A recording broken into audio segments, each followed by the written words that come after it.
এই যে সমস্ত শিক্ষার্থীরা পরীক্ষা হলে পরীক্ষা দিচ্ছে, হঠাৎ করে দেখা যায় এক ভয়ানক কালো জাদুর কারণে এক এক করে শিক্ষার্থী মারা যেতে থাকে। এখানে উদয় হয় এক ভয়ানক পিশাচের, এক এক করে সমস্ত শিক্ষার্থীকেই মেরে ফেলে। কিন্তু দেখা যায় কোনো শিক্ষকের কোনো রকম ক্ষতি হয় না। মাত্র 3 ঘন্টার ব্যবধানে ফাঁকা হয়ে যায় পুরো কলেজ, মারা যায় সমস্ত শিক্ষার্থী। কালো জাদু কেউ করে লোভে পড়ে, কেউ করে প্রতিশোধের নেশায়। কিন্তু এই কালো জাদু কিসের নেশা বা কিসের কারণে করা হয়েছে? আসলে কি কোনো প্রতিশোধ, না নেশা, না আবার অন্য কিছু? এই ভয়ানক কালো জাদুর পিছনে কে রয়েছে আর কোথা থেকে এসব কালো জাদু করা হচ্ছে সেটা জানবো আজকের এই মুভিটিতে। মুভিটি মুক্তি পেয়েছিল 2023 সালে, অর্থাৎ গত বছর।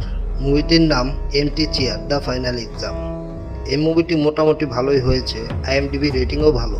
তো চলুন দেরি না করে শুরু করা যাক Empty Chair the Final Exam মুভিটির গল্প ঘটনা।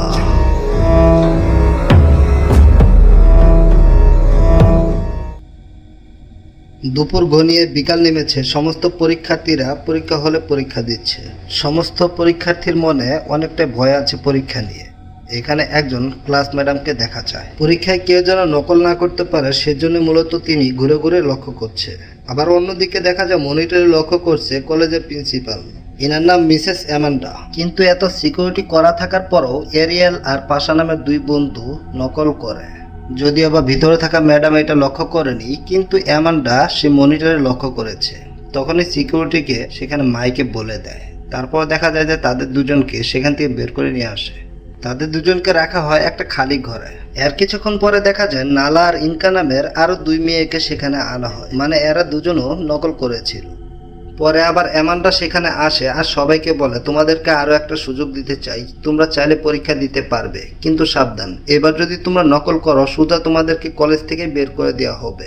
এরপরে অ্যামান্ডা সবাইকে প্রশ্ন পেপার দিয়ে সেখান থেকে চলে যায়। অ্যামান্ডা জানালা দিয়ে বাইরে লক্ষ্য করলে দেখে যে বাইরের অবস্থা খুব খারাপ, মানে অন্ধকার হয়ে গেছে, যে কোনো সময় বৃষ্টি আসতে পারে। কিন্তু এই বিষয়টা অ্যামান্ডা কিছুটা ভয় পায়, কিন্তু পাত্তা দেয় না।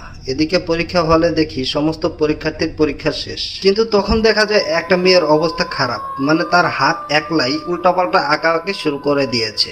এটা দেখে পিছনে একটা ছাত্র ভয়ে ভয়ে সেখানে আসে, আর তখনই দেখা যায় মেয়েটা শয়তানে বসে চলে গিয়েছে। অ্যামান্ডাও সেখানে ছিল। অ্যামান্ডা এই বিষয়টা লক্ষ্য করে তাড়াতাড়ি করে ফোন করে আইয়ুব নামের একটা লোককে, বলে আপনি যেখানে থাকুন না কেন জলদি করে চলে আসুন কলেজে। এখানে আবারও কিছু শিক্ষার্থী শয়তানে বসে চলে গিয়েছে। এই কথার দ্বারা বুঝতে পারি যে এখানে এর আগেও এরকম কিছু হয়েছিল। অন্যদিকে আইয়ুবকে দেখতে পায়, উনি তার রেজিস্টার নাকিলাকে সাথে করে নিয়ে এদিকেই আসছে। মূলত উনি আগে থেকে টের পেয়েছিলেন এরকম কিছু আজকে হবে। এদিকে আবারও কলেজে দেখা যায় অনেক শিক্ষার্থী এখানে শয়তানে বসে চলে গিয়েছে, একজন আরেকজনকে মারছে। পরীক্ষা হলে শুরু হয়েছে বিস্কওয়াস। পরীক্ষার্থীদের মনে ভয়, একটা আতঙ্ক, কখন কে কাকে মারে, এই ভয়ে তারা এদিক ওদিক ছোটাছুটি করছে। কিন্তু কিছু শিক্ষার্থী আছে যারা নিজেদের উপর কন্ট্রোল হারিয়ে একে অপরকে মারছে। তবে কিছু কিছু শিক্ষার্থী সেখান থেকে পালানোর চেষ্টা করে। কিন্তু একটা ছেলেকে দেখা যায় সে শয়তানের বশে চলে গিয়েছে, তাও আবার খুব ভয়ানকভাবে। সে বাকি সবাইদেরকে সেখান থেকে বের হতে দিতে চাচ্ছে না। সবাইকে বলে, পরীক্ষা এখনো শেষ হয়নি, তোমরা সবাই কোথায় যাচ্ছ, তোমরা থাকো, পরীক্ষা শেষ করো। কিন্তু এইসব বিষয়ে আবার সবাই ভয় পাচ্ছে, সেজন্য সবাই এদিক ওদিক ছোটাছুটি করে তাড়াতাড়ি করে পরীক্ষা হল থেকে বের হওয়ার চেষ্টা করে। কিন্তু সবকিছু কি চাইলে হয়? সেখান থেকে বের হওয়া অতটা সহজ কথা ছিল না। সেখান থেকে বের হতে গিয়ে অনেক শিক্ষার্থী মারা যায়। একটা শিক্ষার্থী তখন বাকি শিক্ষার্থীদেরকে বের করার চেষ্টা করে, সেখান থেকে নিজে দরজা ধরে দাঁড়িয়ে থাকে। তখন সবাই বের হতে পারলেও সে বের হতে পারে না, সে শয়তানে বসে চলে যায়। মুহূর্তের ভিতরেই তাকে শয়তান মেরে ফেলে। সেই ছেলেকে দেখা যায়, যে ছেলেটা শয়তানের খুব আপন হয়ে গিয়েছে। সেই ছেলে সবাইকে মারার পরে যখন আর কাউকে না মারতে পারে তখন নিজের গলা নিজে কেটে মারা যায়। পরীক্ষার হলে দেখা যায়, পরীক্ষার হলে এখন আর পরীক্ষার্থী নেই, শুধুমাত্র লাশ আর লাশ। অন্যদিকে ডিটেনশন রুমে তার 4 জন পরীক্ষা দিচ্ছে, তারা জানতেও পারে না যে এখানে কি হয়েছে, তাদের পেজও শেষ হয়ে যায়। অন্যদিকে অ্যামান্ডা মাইকে অ্যানাউন্সমেন্ট করছে যে যারা যেখানে আসো সেখানে থাকো, আর যার যার সৃষ্টিকর্তাকে স্মরণ করো, কিছুক্ষণের ভিতরেই সবকিছু ঠিক হয়ে যাবে। কলেজের বাইরে দেখা যায় আইয়ুবরাও চলে এসেছে। দাদাং নামের ওয়াচম্যান এসে আইয়ুবদেরকে পিছনে গেট দিয়ে ভিতরে নিয়ে যেতে থাকে। তখন দেখা যায় কিছু শিক্ষার্থী সেখানে চলে আসে, তারা বের হতে ধরে। কিন্তু আইয়ুব বারে বারে মানা করছে যে এই কলেজ থেকে এখন কেউ বের হয়ে না, কিন্তু সেই মেয়েটা কথা শোনে না, সেখান থেকে বের হতে যায়। যখনই গেটে কাছাকাছি যায় তখনই দেখা যায় কোনো একটা অদৃশ্য দেয়ালের সাথে বাড়ি খেয়ে মাটিতে লুটিয়ে পড়ে। তখন আবার পাশে থাকা মেয়েটাকে শয়তান বশ করে নেয়। আহত মেয়েটার উপরে আক্রমণ করতে নেয়, তখনই দেখা যায় নাকিলা এসে তাকে শান্ত করে। আসলে আইয়ুব একজন শামান, আর আইয়ুবের সাথে যেহেতু নাকিলা রয়েছে আর সে যেহেতু আইয়ুবের অ্যাসিস্ট্যান্ট, সেজন্য সেও কিছুটা এইসব বিষয়ে জানে। নাকিলা আর আইয়ুব কলেজের ভিতরে ঢুকে। তারা দুজন কলেজের ভিতরে ঢোকার পরে নাকিলাও বুঝতে পারে যে আসলে এই শয়তান কোনো সাধারণ শয়তান না, খুবই শক্তিশালী একটা শয়তান। একে থামানো মোটেও সহজ কথা হবে না। তখন আইয়ুব বলে, এই শয়তান সবার উপরে কিভাবে প্রথমে আক্রমণ শুরু করেছিল সেটা আগে জানতে হবে, তারপরে এই শয়তানকে দমানো সম্ভব হবে। চলে যায় সিসিটিভির রুমে। সেখানে গিয়ে সিসিটিভির ফুটেজ দেখতে থাকে। আইয়ুব ফুটেজে লক্ষ্য করে পরীক্ষা হলে সমস্ত ছাত্রীরা যখন শয়তানে বসে গিয়েছিল তার কিছু আগ মুহূর্ত দেখা যাচ্ছে এখানে একটা চেয়ার ফাঁকা। তার মানে কেউ একজন পরীক্ষা দিতে আসেনি। এই বিষয়টা আবার যখন আইয়ুব জিজ্ঞাসা করে তখন এমান্ডা বলে, ওই চেয়ারে কারিনা নামের একটা মেয়ে পরীক্ষা দিচ্ছিল, তবে পরীক্ষা শুরু হওয়ার সময় দেখতে পেয়েছিলাম যে ওই মেয়েটা নকল করছে। তখন তাকে শাস্তি হিসাবে সেই ডিটেনশন রুমে পাঠাই। ডিটেনশন রুমে পাঠানোর কিছু পরে আমি যখন সেখানে যাই, গিয়ে দেখতে পাই কারিনা আত্মহত্যা করেছে। আইয়ুব বলে, তাহলে তুমি পুলিশকে এই বিষয়টা কেন জানাওনি? তখন এমান্ডা বলে, আমি আসলে পুলিশকে জানাইনি, কারণ হচ্ছে যদি এই পরীক্ষার সময় সেখানে পুলিশ আসে তাহলে বাকি বাচ্চাদের পরীক্ষাটা খারাপ হবে। আমি চেয়েছিলাম পরীক্ষা শেষ হওয়ার পরে আমি সবাইকে এই বিষয়টা জানাবো। কিন্তু তখন আবার আইয়ুব বলে, তাহলে ওই লাশটা কোথায়? তখন আবার এমান্ডা বলে, পাশে একটা ডিটেনশন রুমে রয়েছে। এবার আইয়ুব বুঝতে পারে এটা কোনো আত্মহত্যা না, এই মেয়েকে শয়তানি মেরেছে। এই মেয়ের শরীর দিয়ে বাকি ছাত্রদের শরীর বশ করার জন্য এই মেয়েকে মেরেছে। এদিকে কিছু ছাত্র একটা ঘরে ঢুকে টেবিলের নিচে লুকায়। তারা জানেও না এই ঘরের ভিতরে কি আছে। কিন্তু একটা ছেলে লক্ষ্য করে পর্দার উপরে কোনো একটা ছায়ামূর্তি দেখা যায়। ভয়ে ভয়ে পর্দাটা সরায়, দেখতে পায় কারিনার লাশ, গলার ভিতরে দড়ি লাগানো। এটা দেখে ছেলেটা জোরে ভয়ে চিল্লায়, আর এই চিল্লানোর শব্দ শুনে আইয়ুবরা সেখানে চলে আসে। কিন্তু সেই ঘরে ঢুকে দেখতে পায় সেখানে কারিনার লাশ নেই। দেখতে পায় কারিনার লাশের বদলি এখন একটা ছেলের লাশ। এটা সেই ছেলে, যে ছেলেটি এখানে ভয় পেয়েছিল। সেই ছেলেকে মেরে ফেলেছে এই কারিনার আত্মা। এসবে আইয়ুবরা বুঝতে পারে শয়তান আগের থেকে এখন আরো বেশি শক্তিশালী হয়ে গিয়েছে। এখন যে করে হোক কারিনার লাশটা আগে খুঁজে বের করতে হবে। তারা খুঁজতে বের হবেই, কিন্তু তখনই ওয়াচম্যান দাদন সেই শয়তানে বসে চলে যায় আর সবার উপরে আক্রমণ করে। কিন্তু তখন আবার আইয়ুব একটা ছুরি বের করে সেই দাদনের কপালে চেপে ধরে। কিছুক্ষণের ভিতরে দেখা যায় দাদনের কপালে আগুন জ্বলে ওঠে। আত্মা তো দাদনের শরীর থেকে মুক্ত হয়, কিন্তু দাদনও এতে মারা যায়। আচ্ছা, এই ছুরিটাকে একটু মনে রাখবেন। এই ছুরির সাথে আত্মাদের কিসের সম্পর্ক? আত্মা এই ছুরিকে কেন ভয় পায় আর মানুষের শরীর থেকে কেন বা মুক্ত হয়ে যায় সেটা আমরা আর একটু পরে জানতে পারবো। আইয়ুবরা আবারও সিসিটিভির ঘরে আসে কারিনার আত্মা কোথায় আছে সেটা দেখার জন্য। এমান্ডা লক্ষ্য করে একটা ফুটেজের ভিতরে দেখা যায় কিছু ছাত্রর সামনে একটা অচেনা ছাত্রী দাঁড়িয়ে আছে, কিন্তু এই ছাত্রী তো এই কলেজের না। সেই ছাত্রীটা ক্যামেরার দিকে তাকিয়ে অদ্ভুতভাবে হাসতে থাকে। তখনই আবার শয়তানে বশ হয়ে একটা ছাত্র ক্যামেরার সামনে চলে আসে খুব ভয়ানক ভাবে, আর তখনই ক্যামেরাটা বন্ধ হয়ে যায়। অন্যদিকে ডিটেনশন রুমে সেই চারজনকে দেখতে পায়। তাদের পরীক্ষা তো শেষ, কিন্তু তাদেরকে এখান থেকে বের হতে মানা করা হয়েছে। কিন্তু কেন সেটা তারা বুঝতে পারছে না। তারা মনে করছে তাদেরকে ইচ্ছে করে এখানে বন্দি করে রাখা হয়েছে। অনেকক্ষণ সময় তারা এখানে বন্দি থাকতে থাকতে তাদের এখন বোরিং ফিল হচ্ছে। তারা আর এখানে থাকবে না, এখান থেকে বের হবে, যা ইচ্ছে তাই হবে। এটা ভেবে তারা যখন এখান থেকে বের হবেই তখনই দেখা যায় ইনকা নামের মেয়েটা একজনের উপরে আক্রমণ করে। এটা দেখে সবাই ভয় পেয়ে যায়, ছোটাছুটি করে সেখান থেকে বের হতে চেষ্টা করে। কিন্তু তখন দেখা যায় ইনকা দেয়ালের উপরে উল্টাভাবে হাঁটতে থাকে।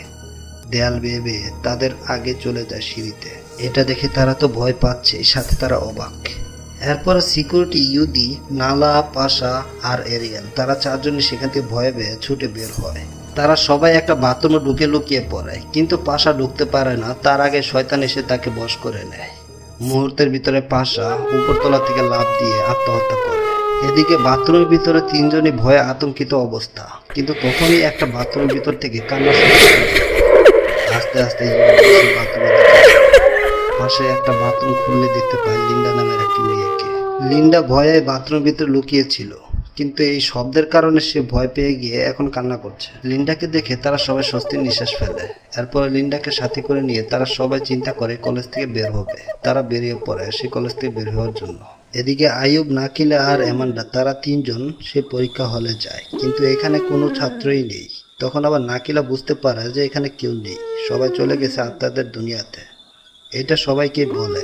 এরপরে তারা তিনজন আবার চলে আসে নিচে।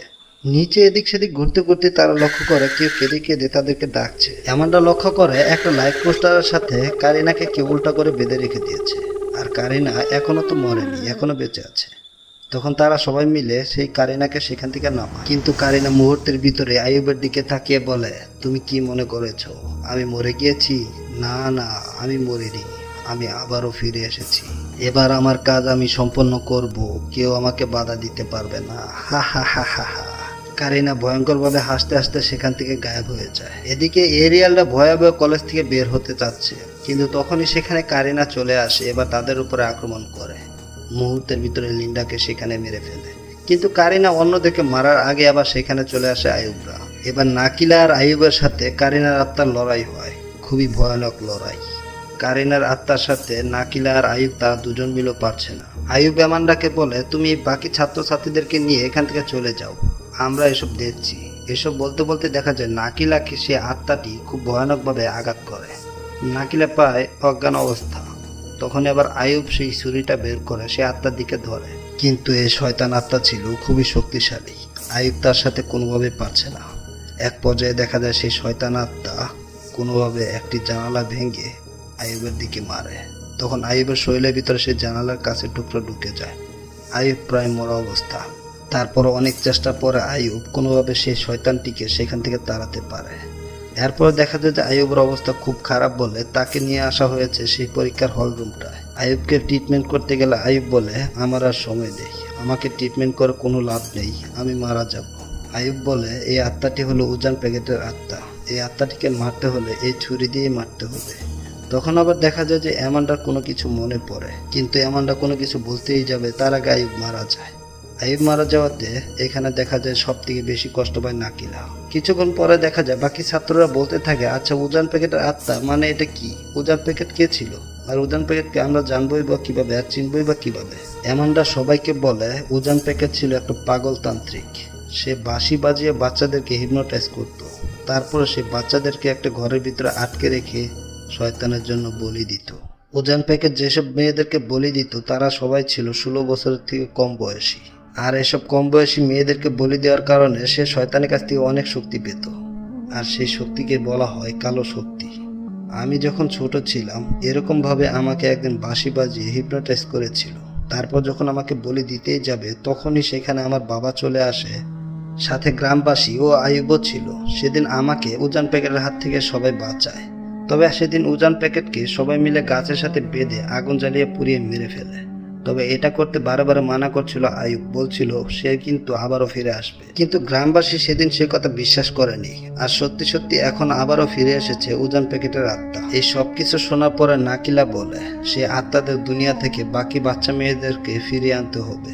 তা না হলে তাদেরকে যদি একবার বলি দিয়ে দেয় তাহলে কিন্তু উজান প্যাকেট দুনিয়ার সব থেকে শক্তিশালী হয়ে যাবে, কারণ তার কাছে থাকবে দুনিয়ার সব কালো জাদু আর কালো শক্তি। সেজন্য সেখান থেকে আমাদেরকে ফিরিয়ে আনতে হবে, তা না হলে এই উজান প্যাকেট দুনিয়া ধ্বংস করে ফেলতে পারবে। তবে কথা হচ্ছে সেখানে যাব কিভাবে? সেখানে যেতে হলে সেই কারিনার চেয়ারটা বসে তারপর যেতে হবে, কিন্তু এই চেয়ারটা কে বসবে? তখন অ্যামান্ডা বলে, সবকিছু যেহেতু আমার জন্যই হয়েছে তাহলে আমি সেই চেয়ারে বসবো। অ্যামান্ডা সেই চেয়ারটায় বসে আর নাকিলা সেই 3 ছাত্রকে বলে, আমরা এখান থেকে যাওয়ার পরে এই মোমবাতি নিভে আবার যদি একলাই জ্বলে ওঠে তাহলে এই চেয়ারটিকে তোমরা পুড়িয়ে ফেলবে। এরপরে নাকিলা আর অ্যামান্ডা সেখান থেকে গায়েব হয়ে আত্মাদের দুনিয়ায় প্রবেশ করে, অর্থাৎ উজানের বাড়িতে। সেখানে গিয়ে দেখতে পায় উজান একটা বাচ্চা মেয়েকে বলি দেওয়ার জন্য রেডি করছে। তখন নাকিলার সাথে উজানের লড়াই শুরু হয় আর অ্যামান্ডা যায় সমস্ত বাচ্চাদেরকে মুক্ত করার জন্য। কিন্তু সেখানে গিয়ে তো দেখতে পায় সমস্ত বাচ্চাদেরকে অলরেডি উজাং বশ করে নিয়েছে। আবার উজাংয়ের সাথে নাকিলা পেরে উঠছে না, পেরে উঠবে বা কিভাবে? সে তো এসেছে আত্মাদের দুনিয়াতে, আর এই আত্মাদের দুনিয়ায় তো হচ্ছে উজাংয়ের দুনিয়া। তবে নাকিলাকে যখন উজাং মেরে ফেলতেই ধরে তখনই সেখানে চলে আসে অ্যামান্ডা। আইয়ুবের ছুরিটা অ্যামান্ডার কাছে ছিল আর সেই ছুরি দিয়ে আঘাত করে উজাংয়ের উপর পিছন থেকে। আর এদিকে বর্তমান দুনিয়াতে সেই মোমবাতিগুলো নিভে আবারও একলা জ্বলে ওঠে। তখন এরিয়ালরাও সেই চেয়ারটায় আগুন লাগিয়ে দেয়। এদিকে দেখা যায় উজাঙ্গের বাড়িতেও আগুন ধরে গিয়েছে। কারণটা হচ্ছে এই চেয়ারটাই ছিল একমাত্র আত্মাদের দুনিয়ায় প্রবেশ করার রাস্তা। এখানে আরো একটা জিনিস জানা যায়, এই যে কলেজটা যেখানে রয়েছে কলেজের এই জায়গাটাই ছিল উজাঙ্গের বাড়ি। সেজন্যই মূলত এই কলেজ থেকে উজাঙ্গের বাড়ির সরাসরি একটা কানেক্ট ছিল। এদিকে দেখা যায় অ্যামান্ডা উজাংকে নিয়ে সেই ঘরের ভিতরে ঢুকে পড়ে আর সেই বাড়িটা ভেঙে পড়ে তাদের উপরে। সেখানে অ্যামান্ডাও মারা যায়, উজাংও মারা যায়। আর সময় মতো নাকিলও সমস্ত ছাত্রদেরকে নিয়ে সেই কলেজ থেকে বেরিয়ে পড়ে। দেখা যায় কলেজটার ভিতরে দাও দাও করে আগুন জ্বলছে। অবশেষে শেষ হলো ছাত্রদের সেই ভয়ঙ্কর শ্বাসরুদ্ধকর সময়। মুভির লাস্ট সিনে দেখা যায় নাকিরার চোখ একটা সাদা হয়ে গিয়েছে, কারণ সে যে আত্মাদের দুনিয়াতে গিয়েছিল এই কারণে মূলত তার শরীরের ভিতরে আলাদা একটা শক্তি চলে এসেছে। আর এই মুভিটা এখানেই শেষ হয়ে যায়। এই ছিল Empty Chair the Final Exam মুভিটির গল্প ঘটনা। কেমন লেগেছে এক্সপ্লেনেশন কমেন্ট করে জানাতে পারেন আপনার মতামত। যদি চ্যানেলে নতুন হয়ে থাকেন তাহলে চ্যানেলটিকে সাবস্ক্রাইব করে বন্ধুদের কাছে শেয়ার করবেন এবং লাইক শেয়ার কমেন্টও করবেন। তো সবাই ভালো থাকবেন। খুদা হাফেজ। আলবিদা।